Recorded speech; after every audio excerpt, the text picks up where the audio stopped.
What is up, my witches and warlocks? It's your boy Perky.Wizard here. I just want to give you all a huge shout out. Thank you so much to all 28 of you, which is crazy. Welcome the 3 new subscribers, and then also thank you for staying tuned, all the other subscribers who have subscribed. It means a lot to me. Without you guys, I probably wouldn't be posting these videos. But I also appreciate you guys leaving your likes, your comments. It helps me improve to see what I can do better or to see what you guys enjoy. Today's video, we're actually going to be painting a Banshee and Ghost set and a Goliath fighter set. I had a friend reach out to me, see if I could paint them for him for his D&D campaign that he's running, and I was like, sure, why not?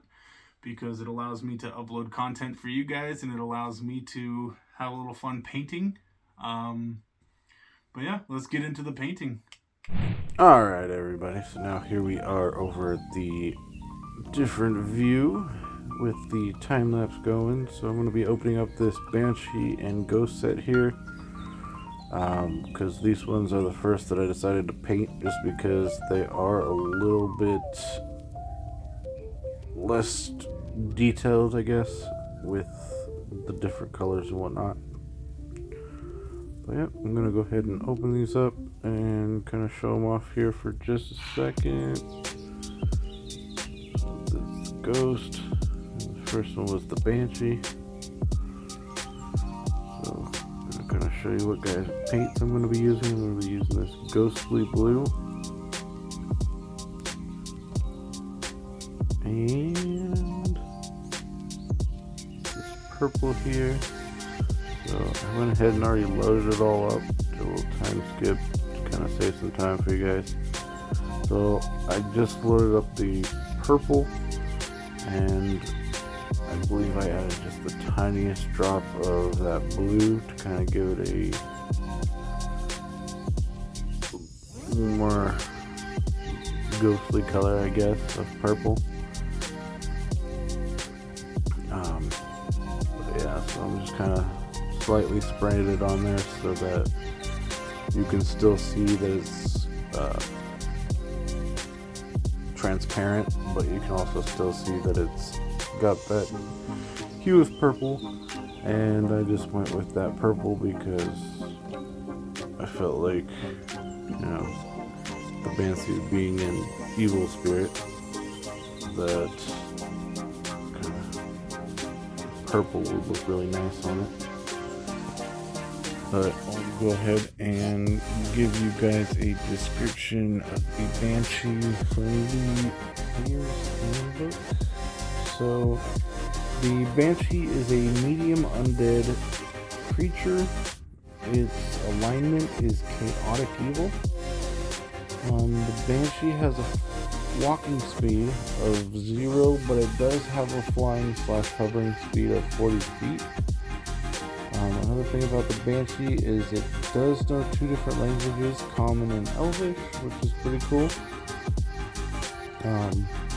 But the description of the Banshee is: the woeful Banshee is a spiteful creature formed from the spirit of a female elf.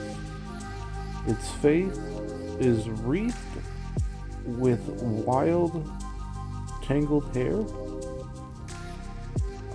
Its body is clad in wispy rags that flutter and scream all around it.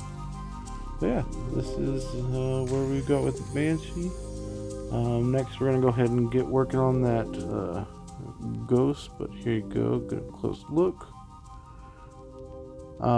So the Ghost, I did have to do a time skip just because I wanted to make sure that I knew what colors I was going to paint it. But yeah, so I'll get all my stuff mixed up real quick. I'm going to use that blue and that ghoul flesh color and get those mixed up. But once I get those going, I will go ahead and give you a little bit of a description of the Ghost.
Alright, so here we go. We're gonna do some test sprays with the blue here.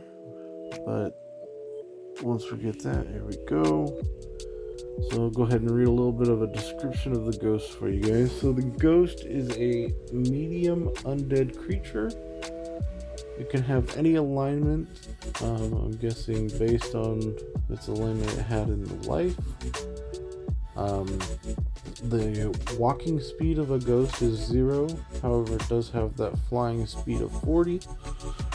The languages that it knew were any language it knew in your life. So just kind of depending on what ghost you're dealing with, that's kind of what they're going to speak. So you might have a gnome that speaks gnomish in common, or an elf who speaks elvish in common, or even giant, just kind of depending on what they knew in life. So the ghost's description is: a ghost is the soul of a once living creature bound to haunt a location, creature, or object from its life. So it's kind of depending on what kind of ghost you get. It could be bad, it could be good, but for the most part, it kind of depends on what that ghost was in its past life. Yeah. Go ahead and get those bases done. Got them painted up. We got them blue, which I went ahead and did blue to kind of do like an icy look. And here I'm just going to add white to give it like a snowy look. And finish this up. And then be back for the next set of minis.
Alright, so here we got the Goliaths here.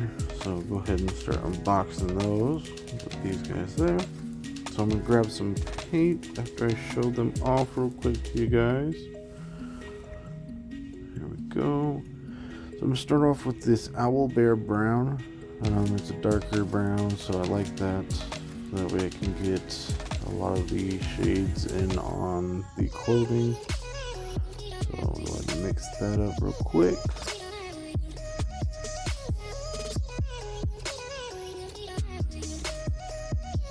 Alright, I'm going to add a little more brown because it was just too thinned out for me.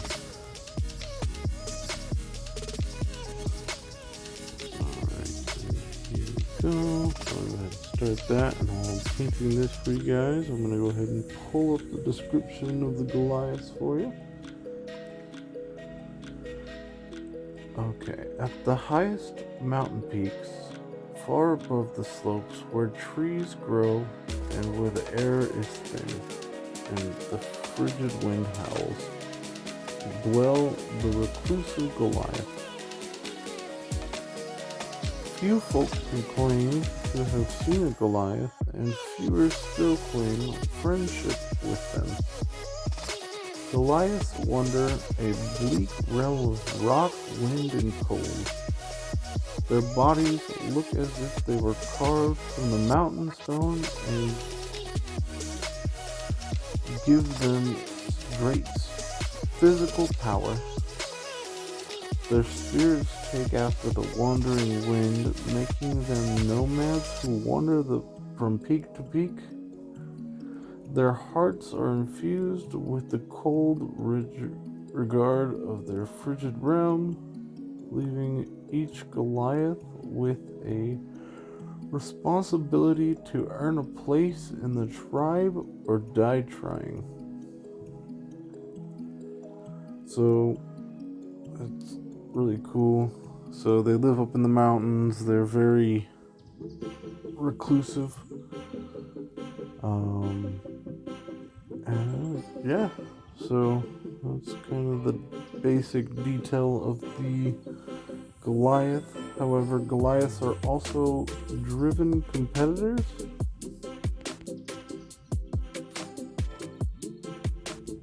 Every day brings a new challenge to a Goliath. Food, water, and shelter are rare in the utmost mountain reaches.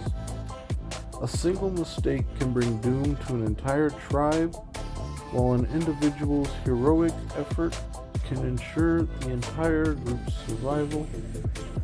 Goliaths thus place a premium on self-sufficiency and individual skill. They have a compulsion to keep score, counting their deeds and tallying their accomplishments to compare to others. Goliaths love to win, but they see defeat as a prod to improve their skills. This dedication to competition has a dark side. Goliaths are ferocious competitors, but above all else, they are driven to outdo their past efforts. If a Goliath slays a dragon, he or she might seek out a larger, more powerful worm to battle. Few Goliath's adventurers reach old age, as most die attempting to surpass their past accomplishments. So Goliaths are very competitive, and whether it's outdoing themselves or outdoing another member of the tribe, causing them to die young. For Goliaths, competition exists only when it is supported by a level playing field. Competition measures talent, dedication, and effort. For those factors determine survival in their home territory. Not reliant on magic items, money, or other elements that can tip the balance one way or the other, Goliaths happily rely on such benefits, but they are careful to remember that such an advantage can always be lost. A Goliath who relies too much on them can grow complacent, a recipe for disaster in the mountains. This trait manifests most strongly when Goliaths interact with other folk. The relationship between peasants and nobles puzzle Goliaths. If a king lacks the intelligence or leadership to lead, then clearly the most talented person in the kingdom should take his place. Goliaths rarely keep such opinions to themselves and mock folk who rely on society structure or rule to maintain power. Among Goliaths, any adult who can't contribute to the tribe is expelled. A lone Goliath has little chance of survival, especially an older or weaker one. Goliaths have little pity for adults who can't take care of themselves. Though a sick or injured individual is treated as a result of the Goliath concept of fair play. A permanently injured Goliath is still expected to pull his or her weight in the tribe. Typically, such a Goliath dies attempting to keep up, or the Goliath slips away in the night to seek the cold will of fate. In some ways, the Goliath drives to outdo themselves, feeds into the grim inevitability of their decline and death. A Goliath would much rather die in battle at the peak of strength and skill than endure the slow decay of old age.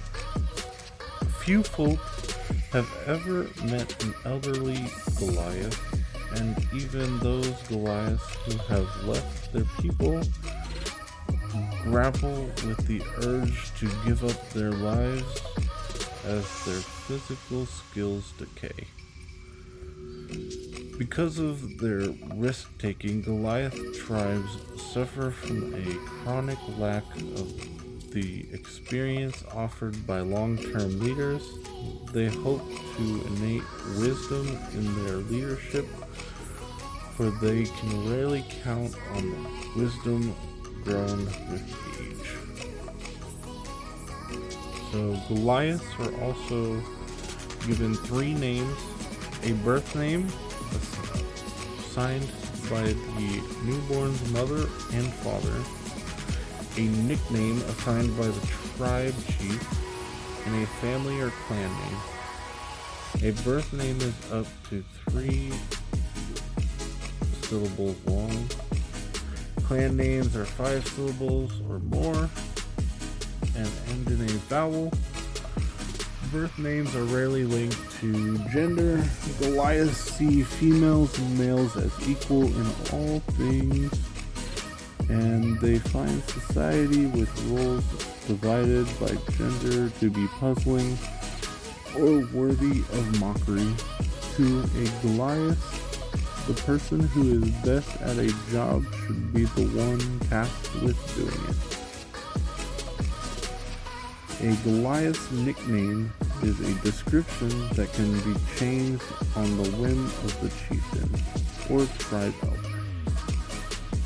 It refers to a notable deed, either a success or failure committed by the Goliaths.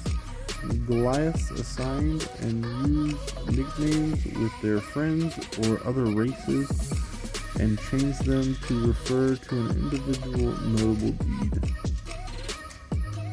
Goliaths present all 3 names when identifying themselves in the order of birth, nickname, and clan name. In casual conversation, they use their nickname. That's cool.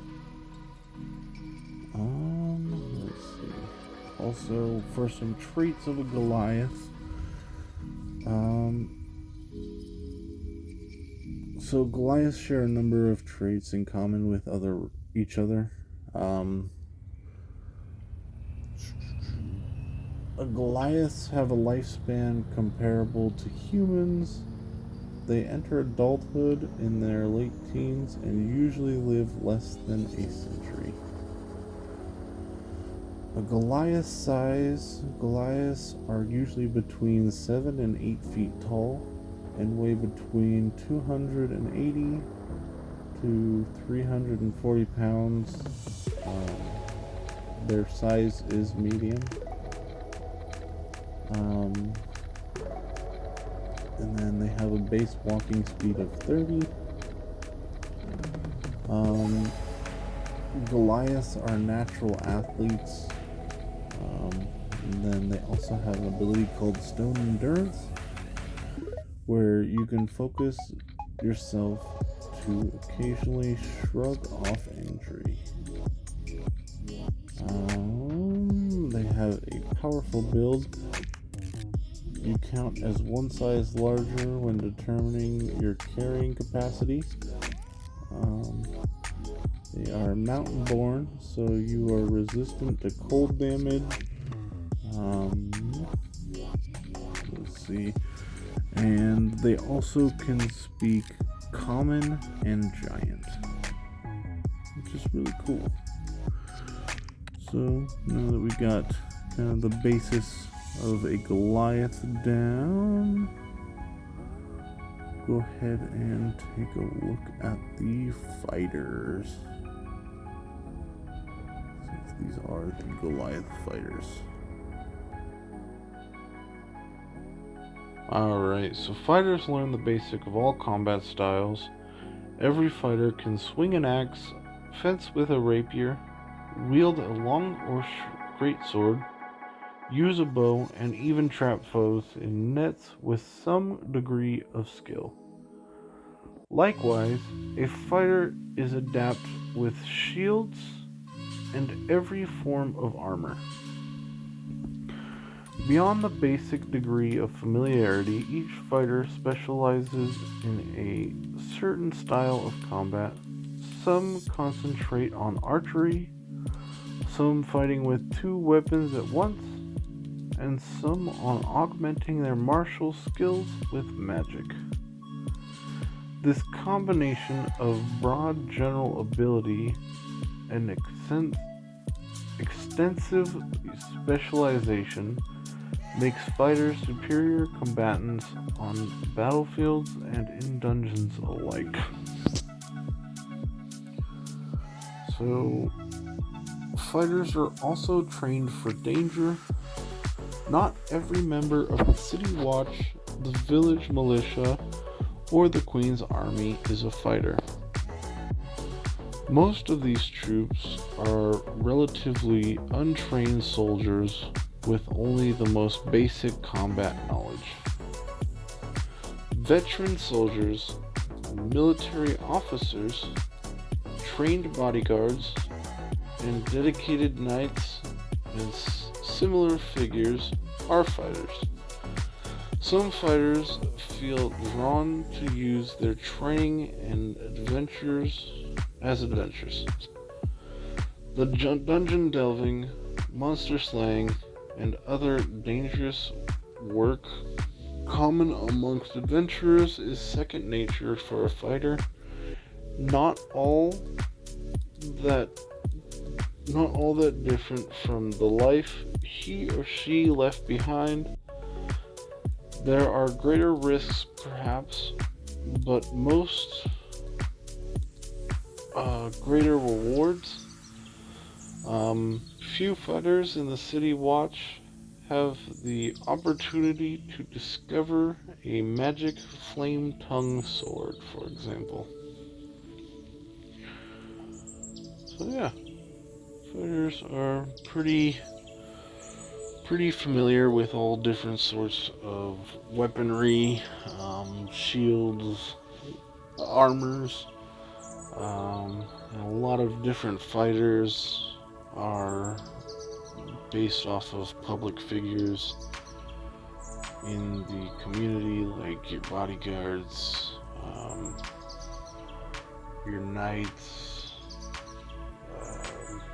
your military officers are all trained in the art of a fighter, which is really cool.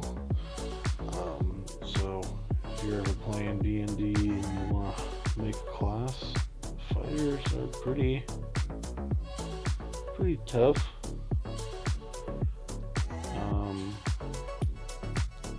So with fighters, some feats that you get between that are As a fighter, you gain the following class features.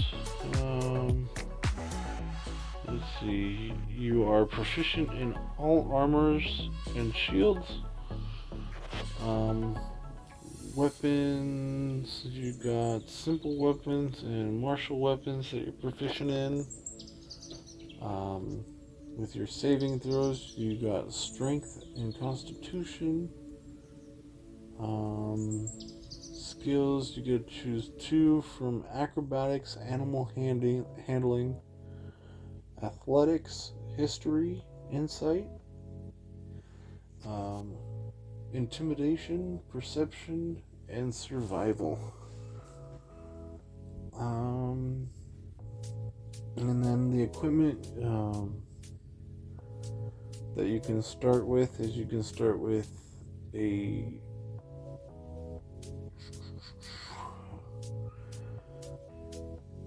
chainmail or leather armor with a longbow and 20 arrows, or you can start a martial weapon and a shield, or 2 martial weapons.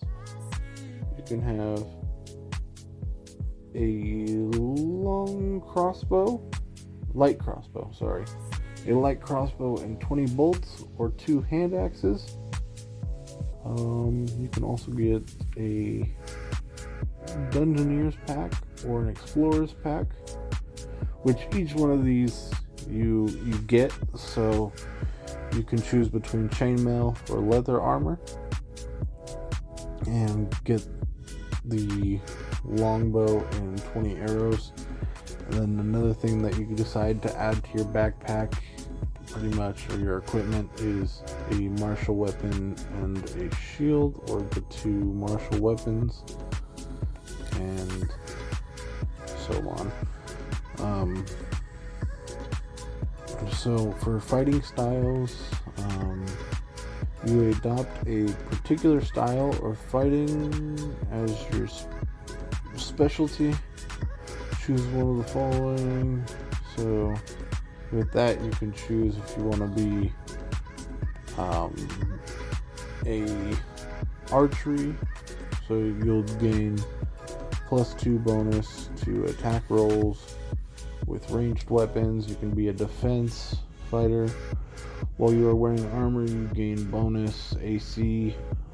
Dueling, when you are wielding a melee weapon in one hand and no other weapon in the other, you gain a +2 bonus to your damage rolls. Then you got great weapon fighting. When you are rolling a 1 or 2 on a damage die for an attack you make with a melee weapon that you are wielding with 2 hands, you can re-roll the die and must use the new roll, even if the new roll is a 1 or a 2. The weapon must have the 2-handed or versatile property for you to gain this benefit. Now, they also have protection.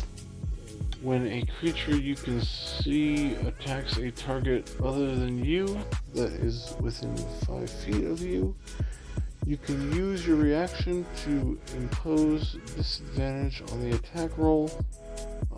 You must be wielding a shield. Then they got the 2-weapon fighting. When you engage in 2-weapon fighting, you can add your ability modifier to the damage of the second attack. And then some abilities you get Second Wind, which I believe you get off the beginning. With Second Wind, you have a limited well of stamina that you can draw on to protect yourself from harm. Then you can also get Action Surge at the 2nd level. You can push yourself beyond your normal limits for a moment. On your turn, you can take one additional action. Once you use this feat, you must take a long or short rest. So that's a common thing usually. And then with 3rd level, you get to choose your martial archetype, which I believe there's quite a bit archetypes that you can choose from. You choose an archetype that you strive to emulate in your combat style and technique. Choose Champion, Battle Master, or Eldritch Knight. Which each one of those do something different. Let's see. Ability score improvement at 4th level, which means you can increase either 2 abilities by 1 or 1 by 2.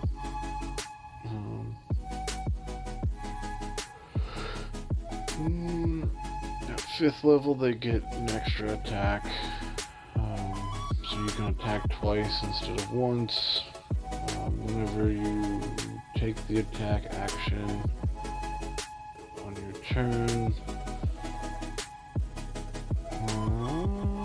The number of attacks increases to 3 when you reach 11th level. So that's pretty cool. They get Indomitable. Beginning at 9th level, you can re-roll a saving throw that you fail. If you do, you must use the new roll, and you can't use this feature again until you finish a long rest. And then at 11th, you get the extra attack, so that brings you up to 3 attacks. And then at 20, you get another extra attack, so that brings you up to 4 attacks in one roll, or one action, which is really cool. I've never got to play a level 20 character, but maybe one day. And then yeah, you got the different archetypes to choose from. You got the champion. Champions focus on developing their raw physical power, honed to deadly perfection. Those who model themselves on this archetype combine rigorous training with physical excellence to deal devastating blows. So that's pretty cool. So with this coming to an end, I'll just kind of go over the archetypes, and then we'll get to that outro. Alright, so the next one is going to be your Battle Master. So those who emulate the archetype Battle Master employ martial techniques passed down through generations. To a Battle Master, combat is an academic field, sometimes including subjects beyond battle, such as weaponsmithing and calligraphy. Not every fighter absorbs the lessons of history, theory, and artistry that are reflected in the Battle Master archetype, but those who do are well-rounded fighters for great skill and knowledge. Alright, so, I mean, they learn through the fight, and they do see the beauty in the fight, where the champion seeks nothing but increasing his strength for the battle, And then the last one from the player handbook is going to be the Eldritch Knight.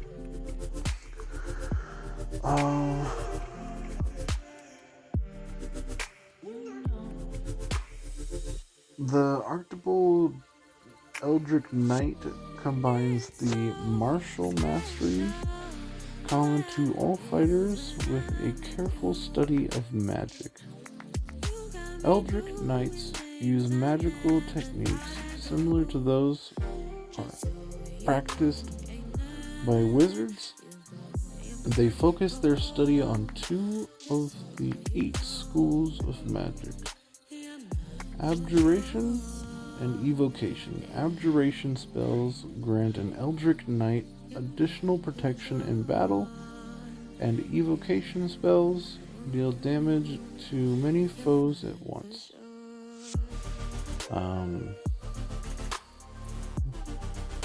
So yeah, the Eldritch Knights use a lot more magic in their combat. Then you've got the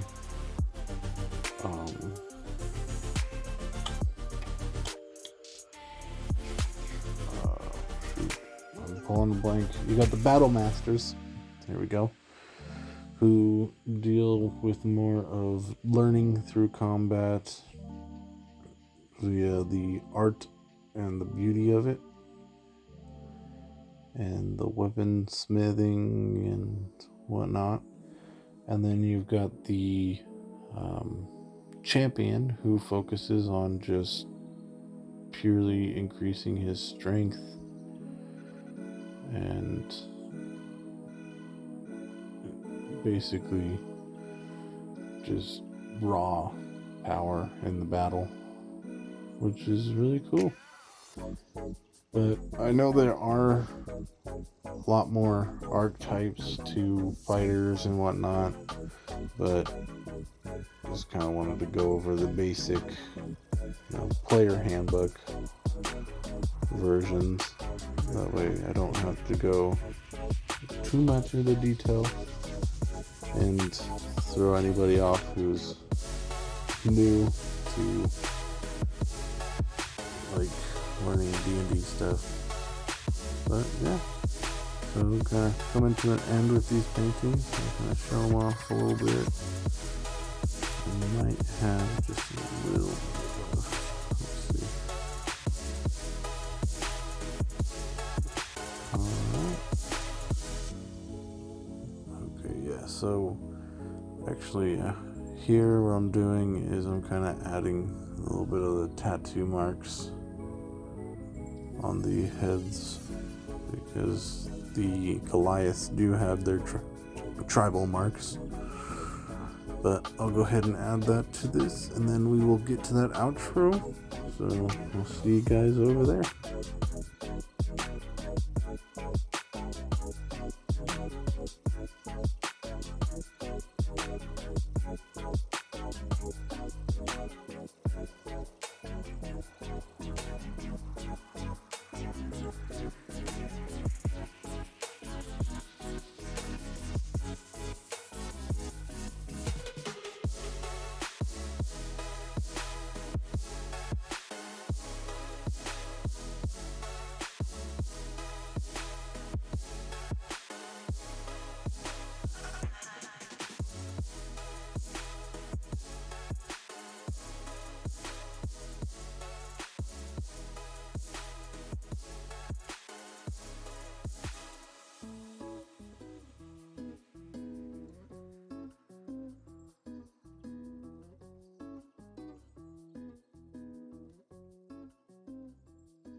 All right, and that's all we got for today.